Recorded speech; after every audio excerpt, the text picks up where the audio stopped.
Halo semuanya, salam sehat. Ya, kita kali ini akan belajar berkaitan dengan wirausaha ya di tema 5. Untuk itu jangan lupa subscribe, like dan share ya. Baik, kita mulai pembelajaran kali ini, simak baik-baik.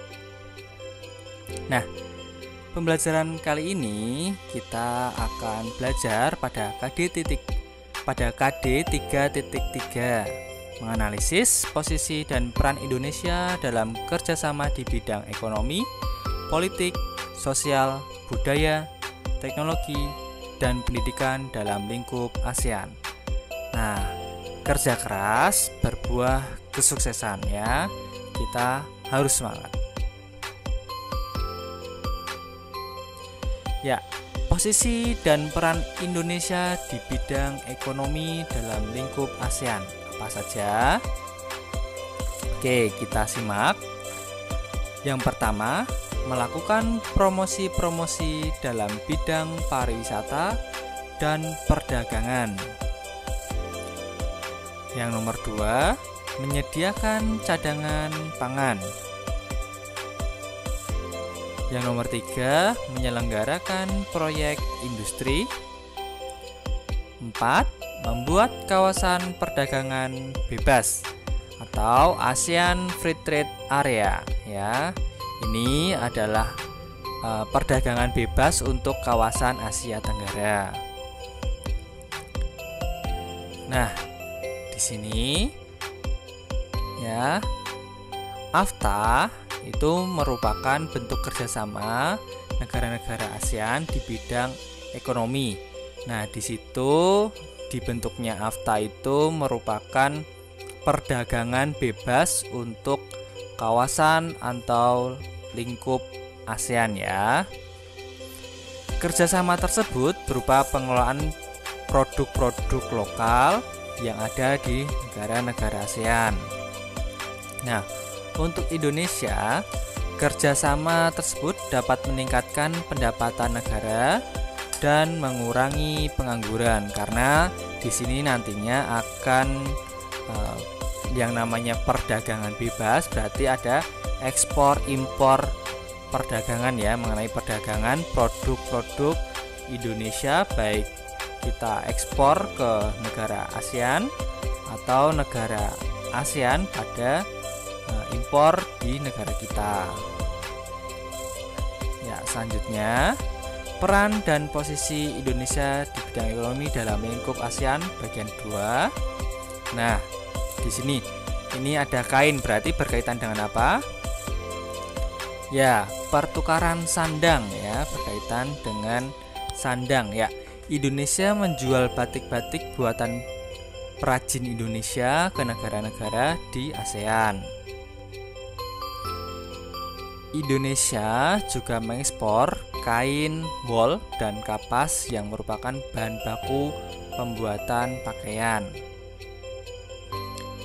Indonesia, nah tadi mengekspor, sekarang mengimpor. Indonesia mengimpor mesin-mesin pembuat pakaian berskala besar dari Singapura.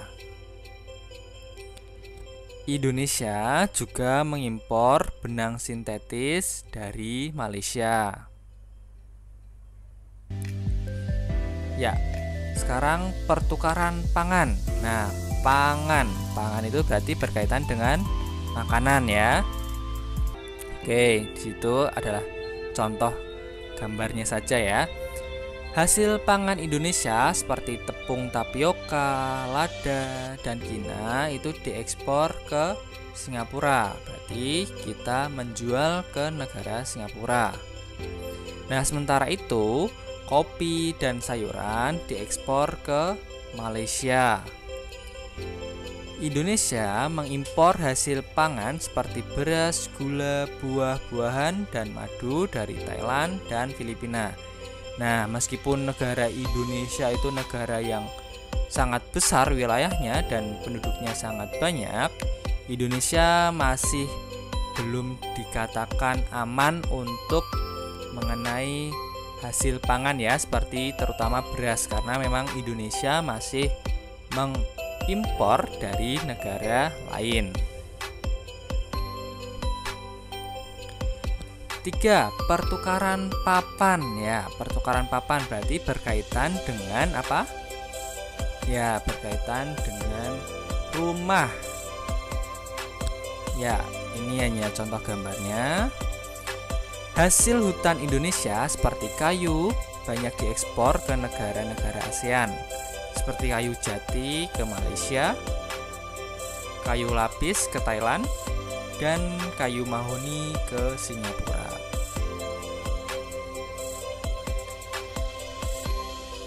Nah, itu ada gambar semen ya. Semen putih sebagai bahan baku pembuatan rumah diimpor dari Filipina. Ya, kita berarti masih impor untuk semen putih. Ya, untuk tugas kali ini ya, lengkapilah tabel di bawah ya. Ini ada negara yang sudah ditentukan ya.